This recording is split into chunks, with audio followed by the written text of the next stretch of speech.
کہ آپ ہمارے ساتھ گفتگو کریں، اور اگر حق بات ہے تو آپ پیش کیجئے، انشاءاللہ ہم حق قبول کریں گے، اور اگر میرے پاس حق ہے تو آپ اس کو قبول کیجئے، اور اگر آپ یہ اس میں اختلاف ہے اور مسلک اہل حدیث باطل ہے جیسا کہ آپ نے کہا ہے تو آپ مباہلہ کیجئے، اور اسی جملے کے ساتھ کہ اگر مسلک اہل حدیث باطل ہے اور آپ اس دعوے میں آپ جھوٹے ہیں تو اللہ تعالیٰ آپ کو کتے کی موت دے، اور اگر میں اپنے دعوے میں جھوٹا ہوں تو اللہ تعالیٰ مجھے بھی ذلت کی موت دے۔ اس لیے آپ کو کتے کی موت کہا کہ قرآن نے کہا ہے، قرآن نے کہا ہے، کہا وَاتْلُ عَلَيْهِمْ نَبَأَ الَّذِي آتَيْنَاهُ آيَاتِنَا فَانْسَلَخَ مِنْهَا فَأَتْبَعَهُ الشَّيْطَانُ فَكَانَ مِنَ الْغَاوِينَ وَلَوْ شِئْنَا لَرَفَعْنَاهُ بِهَا وَلَكِنَّهُ أَخْلَدَ إِلَى الْأَرْضِ وَاتَّبَعَ هَوَاهُ فَمَثَلُهُ كَمَثَلِ الْكَلْبِ۔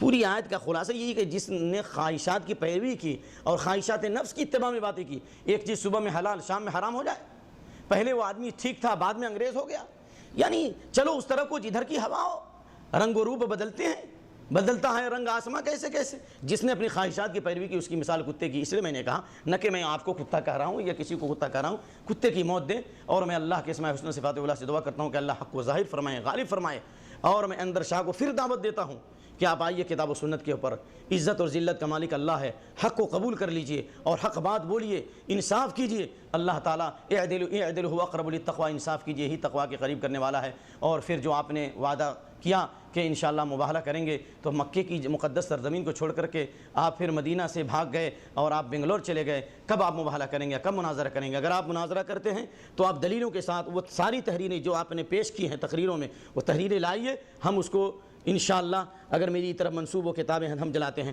ہم آپ کی کتابوں کو لاتے ہیں، آپ جلائیے، اور اگر نہیں تو آپ نیٹ کے ذریعے سے آپ ہم سے اس موضوع پر مناظرہ کریں یا آپ مباہلہ کریں۔ اللہ تعالیٰ کے اسماء حسنى صفات اولیٰ سے دعا ہے اللہ رب العالمین ہم کو اور آپ کو قرآن حدیث پر چلائے۔ جیسا کہ آپ نے کہا کہ جو قرآن حدیث پر چلتا ہے وہ اہل حدیث ہوتا ہے۔ ہاں، اور دوسری بات یہ ہے، اللہ جزائے خیر دے، انہوں نے اپنے دوران تقریر جو ابھی گفتگو آپ نے سنی، ابھی انشاءاللہ جو گفتگو ہوئی اس میں کہ جو قرآن حدیث پہ چلتا ہے تو اہل حدیث ہوتا ہے، تو جب قرآن حدیث پہ چلنے والا اہل حدیث ہوتا ہے تو پھر آپ اس پر کیوں نہیں چلتے؟ اور اگر آپ اس پر نہیں چلتے تو پھر آپ نے اہل حدیثوں کو انگریز کی اولاد کیوں کہا؟ پھر کیا اہل حدیث قرآن حدیث کو چھوڑ کر کیا ان کے پاس کوئی کتاب؟ آپ کے ہاں فضائل اعمال چلتی، ہمارے پاس کون سی فضائل اعمال ہے؟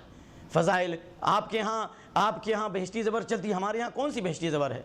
ہمارے ہاں تو یا تو قرآن کی تعلیم ہوتی ہے یا حدیث کی تعلیم ہوتی ہے، ہمارا صرف قرآن حدیث پر عمل ہے۔ کوئی بھی ایک بھی مسئلہ آپ بتائیے تو گویا کہ آپ اپنی زبان قال سے اور زبان حال سے اس بات کا اعلان کر رہے ہیں جو قرآن حدیث پہ چلتا ہے حدیث ہوتا ہے، یہی ہمارا مسلک ہے۔ تو ہم آپ کو بھی دعوت دیتے ہیں اسی پہ چلیے اور اسی میں بھلائی ہے۔ اور علامہ خطیب بغدادی رحمۃ اللہ علیہ کی کتاب شرف اصحاب الحدیث، شرف اصحاب الحدیث، اس کے دوسرے ہی صفحے پر انہوں نے اپنے حضرت انس بن مالک نے، حضرت ابو سعید خدری نے اپنے شاگردوں کو کہا انتم خلوفنا واہل الحدیث بعدنا، آپ ہمارے جانشی ہوں اور ہمارے بعد آپ ہی کیا ہو؟ اہل حدیث ہو۔ اور نزہۃ الخواطر کے مؤلف مولانا ابو الحسن علی ندوی کے والد جو ہیں علامہ عبدالحی، وہ بھی علامہ عبدالحی تھے، لیکن وہ علامہ عبدالحی یہ نہیں تھے، انہوں نے لکھا ہے اپنی کتاب نزہۃ الخواطر میں شاہ اسماعیل شہید اور سید احمد شہید سے متعلق شد المئزرۃ السنہ، شد المئزر لنصرۃ السنۃ المحضہ والطریقۃ السلفیہ، جلد نمبر 7، صفحہ نمبر مجھے یاد نہیں لیکن جلد نمبر، شد المئزر لنصرۃ السنۃ المحضہ والطریقۃ السلفیہ۔ اور انہوں نے خود لکھا کہ ہندوستان کے اندر جب محمد بن قاسم جب آئے اور اسلام کی دعوت لے کر آئے تو سندھ کے علاقے میں سب کے سب کیا تھے؟ مسلک اہل حدیث پر تھے، اور یہ جیسی بہت ساری باتیں ہیں۔ تو بہرحال میں آپ تمام حضرات سے گزارش کروں گا کہ عدل اور انصاف کا خون نہ کریں اور ایسے گالی بکنے والے مولویوں کی باتوں پر نہ رہیں، اس سے دراصل مسلک دیوبند بدنام ہو رہا ہے، مسلک حنفی بدنام ہو رہا ہے، اور انہوں نے ڈیپلی قرآن حدیث کا مطالعہ نہیں کیا اور اپنے علماء احناف کی باتوں کا مطالعہ نہیں کیا، ورنہ یہ ساری تحریریں جو میں نے آپ کے سامنے پیش کی ہیں اور آپ کی کتابوں میں پھیلی ہوئی ہیں، اگر آپ اس کو پڑھیں گے تو آپ بالکل گواہی دیں گے۔ یہاں تک کہ مولانا ابو الحسن علی ندوی نے تاریخ سیرت سید احمد شہید کتاب لکھی، اور واللہ میں نے یہ کتاب پڑھی ہے پوری۔ جب سید تحریک شہیدین کا قافلہ چل رہا تھا حج کے لیے اور جہاز کے اندر جب سفر ہوا، نماز کا وقت ہو گیا، تو ان تمام لوگوں نے، دونوں حناف اور اہل حدیث نے مل کر مسلک اہل حدیث کے مطابق نماز پڑھی۔ کیسے؟ یعنی دو نمازوں کو انہوں نے جمع کیا۔ تو اگر یہ انگریز تھے اور یہ مسلک غلط تھا تو انہوں نے کیوں ایسا کیا؟ تو بہرحال پھول کی پتی سے کٹ سکتا ہیرے کا جگر، مرد نادہ پر کلام نرم و نازک بے اثر۔ میں پھر انظر شاہ کو اور ان کی جماعت کو یہ دعوت دیتا ہوں کہ آپ اپنے وعدے کے مطابق آئیے، اور پردہ جو ہے عورتوں کے لیے ہے، مردوں کے لیے پردہ نہیں ہے۔ آپ نے اپنی تقریر میں کہا، الیاذ باللہ، میں نے سنا کہ جس کو بھی کسی عورت سے برائی کرنی ہو چار مینار چلا جائے اور پکڑ لے۔ یہ زبان کس کتاب میں ہے؟ کس دیوبندی کتاب میں ہے؟ کون سے دیوبندی عالم نے یہ بات کہی؟ آپ ممبر و محراب سے محراب سے یہ بات کرتے ہو کیا کہ چار مینار میں کسی عورت کو کسی نے دیکھا، یا چار مینار مولوی نے کسی نے کہا، لیکن حلانہ کس کے یہاں؟ تو بہرحال میں آپ سے کہتا ہوں تو وہ پردے میں جاتی ہیں، لیکن آپ بھی تو پردے میں ہیں۔ کب تک پردے میں رہیں گے؟ مردوں کے لیے پردہ نہیں، عورتوں کے لیے پردہ ہے۔ اگر آپ مرد ہیں، عورت نہیں ہیں، تو کب تک پردے میں رہیں گے؟ آئیے پردے سے نکلیے، اور کچھ آپ ہم قریب ہوں، کچھ ہم قریب ہوتے ہیں۔ آئیے عدل و انصاف کے ترازو پر اور حق کی بات کرتے ہیں اور حق کا ساتھ دیتے ہیں۔ اور قسم رب کعبہ کی، اندر شاہ اور اس جیسے لوگ ہزاروں گالیاں دیں، مسلک اہل حدیث کو بے داغ نہیں کر سکتے، بلکہ اسی کا نتیجہ ہے کہ مجھے بنگلور سے معتبر ذرائع سے خبر آئی، انہی کی گالیوں کی وجہ سے اور انہی کی دشنام ترازی کی وجہ سے تقریباً 8 سے 9 ایسے نوجوان جو اس کے رائٹ ہینڈ تھے، چار مینار میں آ کر انہوں نے مسلک اہل حدیث قبول کیا۔ اللہ اکبر! یہ کس بات کی علامت ہے؟ لہذا ہم تو آپ کا شکریہ ادا کریں گے۔ عدایا لہم فضل علی ومنۃ فلا اذهب الرحمن عني العادیہ۔ ہمارے دشمنوں کا، حاسدوں کا میرے اوپر احسان ہے کہ ان کے حسد اور دشمنی کی وجہ سے ہمارے مسلک کو لوگ پڑھ رہے ہیں اور اس کی تحقیق کر رہے ہیں اور کتاب و سنت کو قبول کر رہے ہیں۔ اللہ کے اسماء حسنہ صفات علی سے دعا ہے کہ اللہ ہم کو اور آپ کو حق پر آنے کی توفیق دے۔ اور پھر ہم ان سے یہی کہیں گے کہ اگر آپ آمنے سامنے نہیں آتے ہیں تو کم سے کم پردے سے نکلیے، اور نہیں تو آدھا پردہ کیجیے اور آدھا بغیر پردے میں آئیے۔ کچھ تو آپ کو چہرہ جسم کو چھپائے رکھیے، لیکن چہرہ تھوڑا کھولیے اور آن لائن پر مناظرے کے لیے آئیے یا مباحلے کے لیے آئیے۔ ہم آپ کو ہمیشہ ویلکم کہتے ہیں اور ہم آپ کو گلے لگاتے ہیں، اور آپ کے جو اخراجات ہوں گے ہم ان کو برداشت کرتے ہیں۔ اگر آپ مکے میں آتے ہیں تو ہم دونوں طرف کا ٹکٹ بھی دیتے ہیں، چندہ کر کے دیں گے، ہمارے پاس تو پیسہ نہیں ہے۔ کیوں؟ اس لیے میں نے آپ کو کہا مکے مباحلہ کرنے کے لیے عبداللہ بن عباس نے ایک مسئلے میں، میراث کے مسئلے میں، جدی اخوا کے مسئلے میں انہوں نے مباحلے کی دعوت دی تھی زید بن ثابت رضی اللہ عنہما کو۔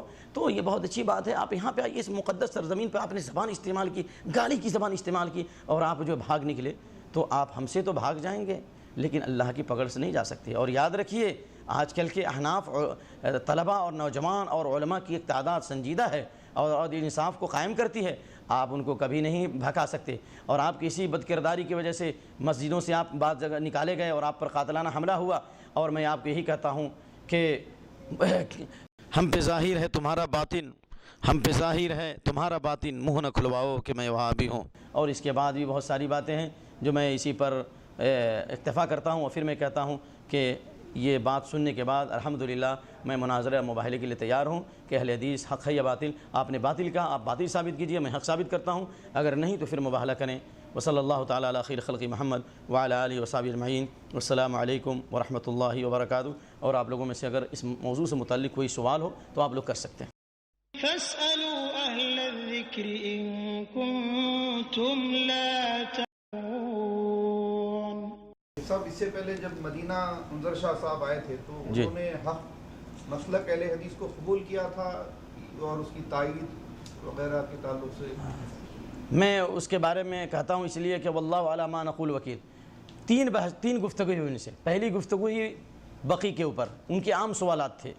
دوسری جو گفتگو ہوئی مدینہ میں وحدت الاولیٰ میں، اچانک ملاقات ہو گئی، وہاں پر ان کے جتنے شبہات تھے ان کے جواب دیے۔ دوسرے دن مسلک اہل حدیث سے متعلق بات ہوئی، جس میں عبدالعظیم بھی تھے اور شیخ طارق مدنی تھے اور بھی لوگ تھے، اور جناب علی میں بھی گفتگو کیا۔ تو اس میں فضائل اعمال سے متعلق بہت ساری باتیں پیش کی گئی، انہوں نے اس کی تائید کی کہ یہ باتیں غلط ہیں اور ہم اس کے خلاف ہیں۔ پھر انہوں نے کتاب و سنت کے مسئلے کی تائید کی اور ان کو کتابیں دی گئی اور کہا کہ ہم جا کر کے انشاءاللہ ہندوستان میں اس کی تبلیغ کریں گے، کیونکہ اہل حدیث کا مسلک یہ قرآن حدیث کا مسلک ہے۔ تو اگر آپ نے مسلک اہل حدیث کو قرآن حدیث کا مسلک کہا تو فضائل اعمال کے خلاف باتیں آپ نے پیش کی اور ان باتوں کا ازالہ کیا گیا اور بتایا گیا فضائل اعمال میں باتیں یہ سب قرآن و سنت کے خلاف ہیں۔ تو اگر آپ واقعی مسلک دیوبند کو حق کہتے ہیں تو آپ نے فضائل اعمال کے خلاف کیوں نہیں تقریر کی؟ آپ کو بولنا چاہیے کہ یہ میں فلاں باتیں غلط ہے اور میں ان باتوں سے بری ہوں، جس طرح ہم اب کہتے ہیں نواب صدیق حسن خان سے ہم بری ہیں، وحید الزمان سے ہم بری ہیں، عبدالحق بنارسی کی طرف جو منسوب آپ نے مسائل کیے ان سے ہم بری ہیں، نذیر محدث دہلوی کی طرف جو منسوب مسائل کیا ان سے ہم بری ہیں، آپ بھی کہو کہ ہم ان سے بری ہیں۔ تو اس لیے یہ باتیں ہوئی ہیں اور انہوں نے کہا کہ ہم اس کی تائید کریں گے، اور اللہ کی قسم کھا کے اگر میں جھوٹا ہوں تو اللہ ہم کو ہم کو صبح سے پہلے موت دے. اس نے اپنا کارڈ بھی دیا تھا, مجھے کارڈ دیا تھا کہ بنگلور میں آ کے ملی ہے انشاءاللہ. میں سمجھا کہ جا کر اہل حدیث مسئلوں کی تائید کرے گا, بعد میں سنا کہ اس گھر کو آگ لگ گئی گھر کے چراغ سے. معلوم ہوا کہ وہ گالیاں دینے لگے. شیخ صاحب دوسری مرتبہ جب آپ کا ان سے رابطہ ہوا یہاں پر, تیسری مرتبہ ہوا. میں 2 مرتبہ بنگلور میں ان کے پاس گیا, مسجد میں 2 مرتبہ ملا ہوں ان سے. مودی مسجد میں 2 مرتبہ, مودی مسجد یا کون مسجد ہے, مودی مسجد میں تو ملاقات نہیں ہوئی, ٹیلی فون سے بات ہوئی, اور 2 مرتبہ ان سے جا کے ملا ہوں. پہلی مرتبہ ملا تو اس نے سمجھ لیا اور اشارہ کرنے لگا بعد میں ملیں گے بعد میں ملیں گے. نماز کے بعد کوئی گفتگو نہیں کی. دوبارہ بھی گئے تو کوئی خاص گفتگو نہیں ہوئی. اگر ایک انگریز گیا تھا تو آپ بتاتے کہ تم غلط ہو, مسئلہ کہ اہل حدیث غلط ہے. بلکہ میں نے کہا بھی کہ میں اہل حدیث مسلک سے تعلق رکھتا ہوں اور میں چار مینار میں ہوں اور الحمدللہ میں یہ حالات ہے. ان کے سارے مریدان باصفہ بیٹھے تھے, کیوں نہیں بولا؟ اگر مرد ہے تو بولتے. تو الحمدللہ بنگلور میں بھی 2 مرتبہ ملا ہوں, اور ابھی مدینے میں بھی گفتگو ہوئی, اور یہ شاید تیسری یا چوتھی مرتبہ ابھی جو حج کے سفر میں آئے تو یہ لمبی گفتگو ہوئی. اور انسان جو ہے قد بدت البغضاء من افواہہم وما تخفی الصدور مکبر, بغض و عداوت ان کے زبان سے ظاہر ہوگی مکے جیسی مقدس سرزمین پر, جس کے بارے میں اللہ فرماتا ہے ومن یرد فیہ بالحاد من ظلم نذیق من عذاب الیم. اگر کوئی ظلم کا اور الحاد کا ارادہ بھی کرے گا تو ہم اس کو دردناک عذاب دیں گے. وہاں سے آپ نے ہمیں گالیوں کی سوغات پیش کی اور گالیوں کا تحفہ دیا. ہم آپ کے لیے ہدایت کی دعا کرتے ہیں, ہم آپ کے لیے سلامتی کی دعا کرتے ہیں. جو پردے میں رہ کے جیسے لوگ جو گالیاں دیتے ہیں اور وہ سامنے نہیں آتے ہیں اور کوئی دلیل پیش نہیں کرتے, ایسے لوگوں کے بارے میں اسلام میں کیا ان کو کیا چلا ہے؟ ایسے لوگ جو گالیاں دیتے ہیں اسلامی شریعت میں اس کی سزا متعین ہے, لیکن چونکہ ابھی ہندوستان کے اندر کوئی اسلامی قانون نافذ نہیں ہے, ہم سب سے پہلے ان پر حجت پوری کریں گے دلائل کے ذریعے, اور دلائل کے ذریعے اگر حجت پوری ہو جاتی ہے اور قبول نہیں کرتے ہیں تو پھر مباہلہ کریں گے. جس طرح اللہ کے نبی صلی اللہ علیہ وسلم نے مناظرہ کیا نجران کے عیسائیوں سے, ابتدائی 83 آیتیں نازل ہوئیں اور اخیر میں اللہ نے کہا کہ ندعو ابناءنا وابناءکم ونساءنا ونساءکم وانفسنا وانفسکم ثم نبتہل, مباہلے کی دعوت دی گئی تو انہوں نے مباہلے کی دعوت قبول نہیں کی, جزیہ دینے پر وہ تیار ہو گئے. مولانا ثناء اللہ امرتسری رحمۃ اللہ علیہ نے 48 مناظرے کیے اور بہت سارے رسالے لکھے قادیانیت کے خلاف, اور اخیر ان کا مباہلہ ہوا مرزا غلام احمد قادیانی سے, اور اللہ کی قسم اللہ نے اس کو ذلت کی موت دی, اور اس کے بعد مولانا ثناء اللہ امرتسری 40 سال تک زندہ رہے. تو بہرحال میں بھی یہی کہوں گا کہ اگر مسلک اہل حدیث باطل ہے, جو باتیں میں نے پیش کی آپ اپنی کتابوں میں تلاشیے, اپنے علماء سے جا کے پوچھیے. اللہ کے نبی صلی اللہ علیہ وسلم نے فرمایا ان من شر الناس ذل وجہین, 2 چہرے والا آدمی سب سے برا آدمی ہوتا ہے. الذی یاتی ہؤلاء بوجہ و یاتی ہؤلاء بوجہ, اس کے پاس جاتا ہے تو ایک چہرہ لے کے جاتا ہے, وہاں جاتا ہے تو دوسرا چہرہ لے کے آتا ہے. آپ ابھی آئے تو ماشاءاللہ مدینے میں اہل حدیثوں نے آپ کا استقبال کیا اور آپ کی تائید کی اور آپ کو گھمایا, آپ کو کھانا کھلایا, اور آپ نے کہا جناب ہاں یہ بھی حق ہے اور صحیح ہے, اور پھر وہاں جا کے آپ گالیاں دینے. اس سفر کی بات ہے بھائی, مجیب وغیرہ گواہ ہیں. تو اس لیے 2 چہرہ نہ بنائیں, ایک چہرہ ہی کا رکھنا چاہیے, کیونکہ 2 چہرہ والا آدمی سب سے بہترین آدمی ہے.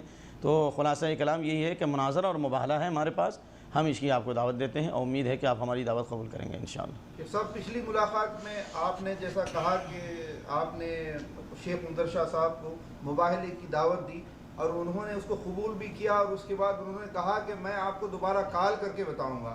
تو کیا پھر دوبارہ انہوں نے کال کر کے آپ سے کہا کہ کب مباہلہ ہوگا؟ اس طرح دوبارہ کال تو دور کی بات, وہ کال جو ہے وہ ٹال ہو گیا, یعنی انہوں نے اسی وقت ٹیلی فون کاٹ دیا گالیوں کے ساتھ, اور اس کے بعد میں مکے میں بھی رہے اور مدینے میں بھی رہے, اور ہم انتظار کرتے رہے, اور ہمارے آدمی بھی ان کے پیچھے آگے پیچھے لگے رہے, اور کہا کہ انشاءاللہ ہم آپ کی دعوت قبول کرتے ہیں, آپ کے گھر آتے ہیں, ٹہلیں گے اولیں گے.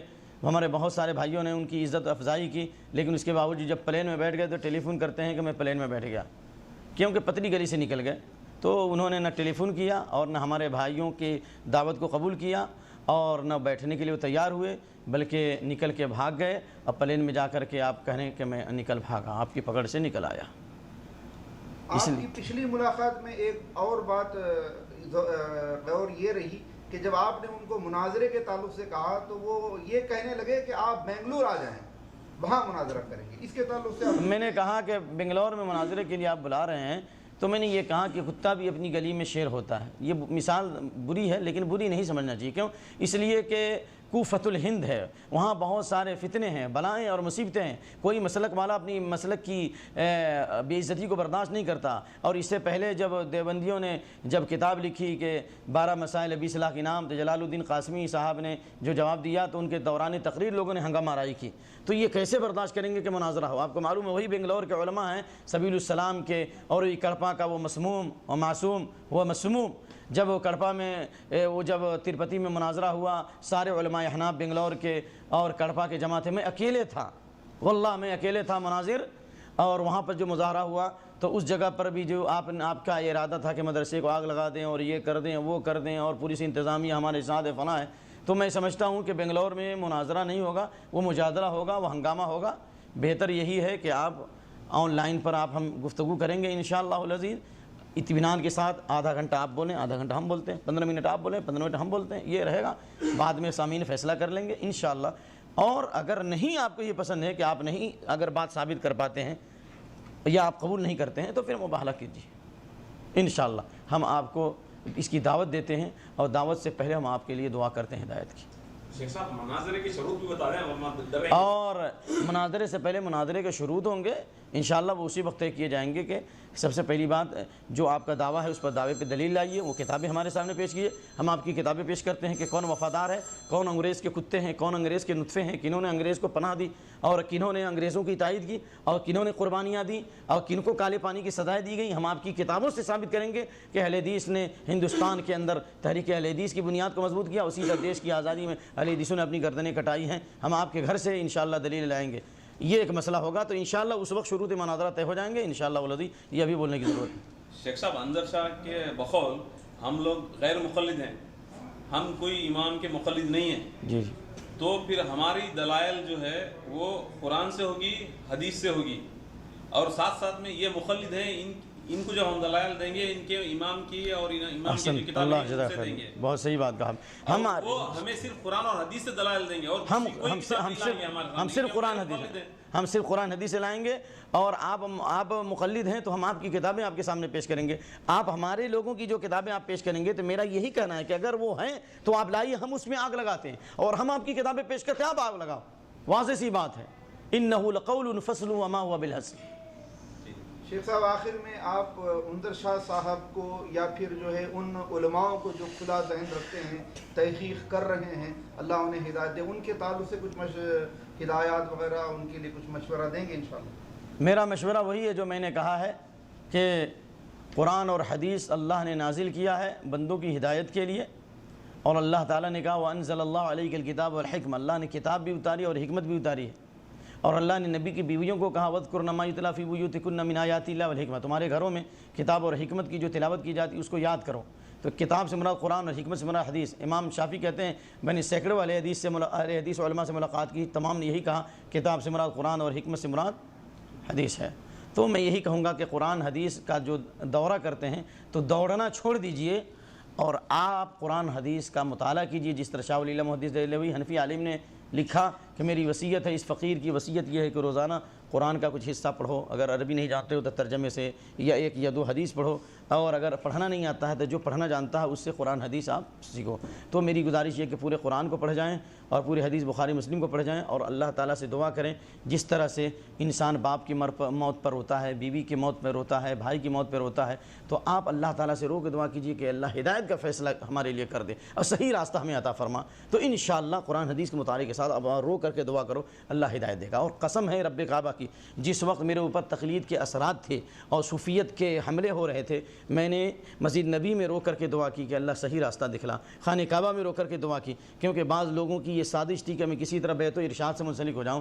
واللہ العظیم امام مسجد نبوی نے تلاوت کی قل اننی ہدانی ربی الی صراط مستقیم دینا قیما ملت ابراہیم حنیفا وما کان من المشرکین قل ان صلاتی ونسکی ومحیای ومماتی للہ رب العالمین، کہہ دو کہ میرے رب نے مجھے ہدایت دی ہے صراط مستقیم کی طرف، اور یہ دین ہے، پختہ دین ہے، یہی ابراہیم کی ملت ہے، اور جو ابراہیم علیہ السلام مشرکوں میں سے نہیں تھے، اور کہہ دو کہ میرا جینا میرا مرنا، میری نمازیں، میری قربانیاں، میرا جینا میرا مرنا سب اللہ کے لیے جس کا کوئی شریک نہیں اور جس کا مجھے حکم دیا گیا ہے۔ اس آیت کے سننے کے بعد میرا سینہ کھل گیا اور مجھے یقین ہو گیا کہ الحمدللہ میں صحیح مسلک پر ہوں، اور اسی وجہ سے میں ہندوستان میں جہاں بھی گیا اللہ نے مجھے عزت دی اور اللہ نے اسی بنیاد پر اللہ تعالیٰ نے ہمیں عزت کے ساتھ ساتھ غلبہ دیا۔ اور اللہ کے نبی کی حدیث ہے کہ لا تزال طائفۃ من امتی ظاہرین الحق، میری امت میں ایک جماعت ہمیشہ حق پر ہوگی، لا یضرهم من خذلهم ولا من خالفهم، پورے لوگ مخالفت کر کے نہ ان کو رسوا کر سکتے ہیں اور نہ نقصان پہنچا سکتے ہیں۔